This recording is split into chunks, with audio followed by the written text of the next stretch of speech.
सन्यासी भिक्षा सारी निजर आश्रम अभिमुखे फेरुथांती। ग्रामर जने महिला साधु को प्रणाम करी तांको घरे राति विश्राम पाई निवेदन कले। साधु चिंता कले अवश्य ठीक हेबो, कारण संध्या खूब निकट, रास्ता बहुत। ताछड़ा माटी भारी भक्तिमती जना पड़ुछि। प्रसन्न मना होई साधु सम्मति जणाइले। महिला आंतरिक श्रद्धारे साधुंकर प्रसाद व्यवस्था कले। साधु प्रसाद पाइबा परे घरर बारंडारे विश्राम निमित्त निजर बिछଣା प्रस्तुत कले।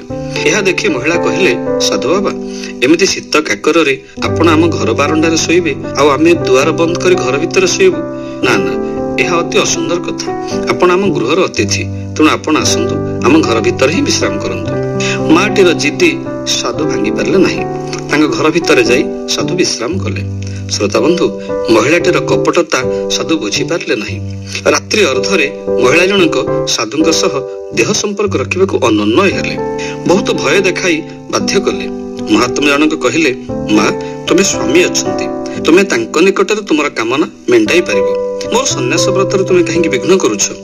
महिला जनक कहिले, ओहो मु एथर बुझी गली, मोर स्वामी तुमर बाधक साजिछि। एया तो देख मु कोन करूछि।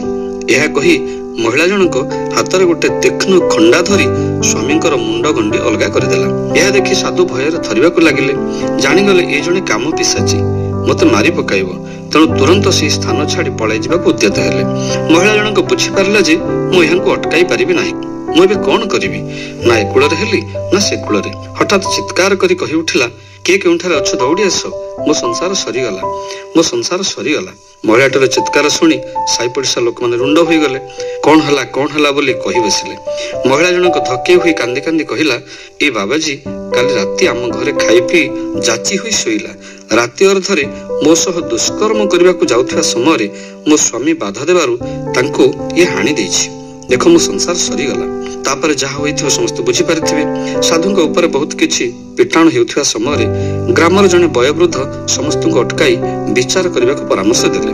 अवश्य विचार हैला, हेले ग्राम मुखिया निष्पत्ति देले जे महिलांको बयान ही प्रमाण। तेणु साधु जेउ हातरे तार स्वामी को हत्या करिछि तार सेही हातटिको काटी छाडी दियो। से ही करागला। हाथ कटा गला परे साधु जनक ठो ठो होई हसी उठिले। लोकमाने पचारिले, हयो तुम हाथ काटी दिया गला, अथच तुम हसुच? महात्मा कहिले, तुमर अद्भुत न्याय विचार देखि मते हस लागुछि। जने साधु पर नारी अत्याचार करिवो पुणी हत्या करिवो, ताको दंड कोन एतिक मात्र?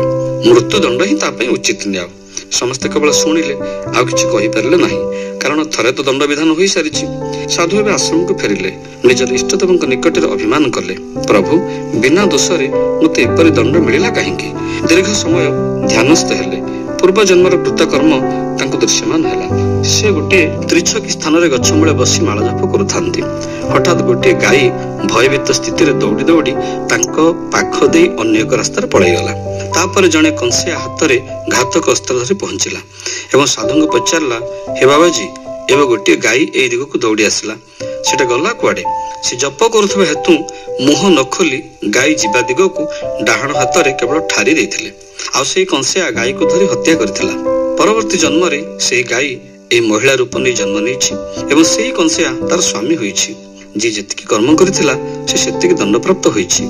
अतः साधु बुझी पारिथिले पूर्व जन्म रे करिथिबा भूल पई आज तांकर हाथ कटा जाइछि। प्रत्येकंकर जीवन जन्म ठार मृत्यु पर्यंत सब कि प्रारब्ध नियंत्रित, यह निश्चित। किंतु पुरुषार्थ केवल भगवत प्राप्ति। सुतरां प्रारब्ध कर्म साधु को दंड देथिला सत, किंतु संताप दे पारला नाही, कारण तांकर पुरुषार्थ साधना द्वारा से परमार्थ चेतना रे उद्बुद्ध थिले, जहा समस्त जीवन रो लक्ष्य अटे।